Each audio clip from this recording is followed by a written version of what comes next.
Ny vaovao izay voaray tamin'ity androany moa dia nisy ny fizavana ny tranon'ny Berija teny Ankatso teny izay ahina ho tafiditra ao anatin'ny fanapohana bomba tetsy Mahamasina.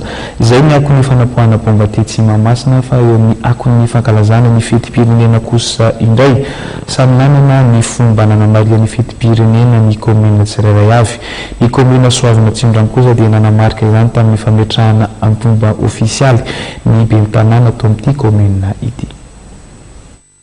Ny 7 jona teo no napetraka tamin'ny-bomba ofisialy ny ben'ny tanàna voafidy tao amin'ny komina Soavina distrika ana Tsimorano. Efa fanondroana zao no lany tao amin'ny komina Andriamatoa Rakotoarisoa Rigobert ka ny programa n'asany izay miompana indrindra amin'ny asa fanatanterahana avy hatrany ho fampandrosoana maharitra ny mponina sy ny komina no antony mbola ametrahan'ny mponina ny fitokisany aminy. Mazava ho azy fa tsy hoe tsika izay namboatra ny lalana avy eny amin'ny atao hoe fokontany Nambotovary izay misy ny terminus ny 199 ary tsy adinao anatin'izany ireo lalana isika fokotany rehetra izay efa iarahantsika miasa amin'ireo manara-tanana sy ny avy eto an-toerana sy ny avy any ivelany ihany koa.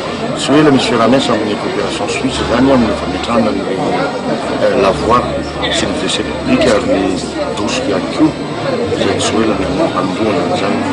Maromaro ny zavatra ho atao zany amin'ny tontolo ity ary ny fotoam-piasana moa tsy hoe amin'ny tontolo ity ihany fa dia alefa arakaraky ny lavaka-pamiana misy ny zavatra atao fa ny tena lehibe indrindra dia fanamboaran-dalana eto amin'ny tanàna ny komina Soavina.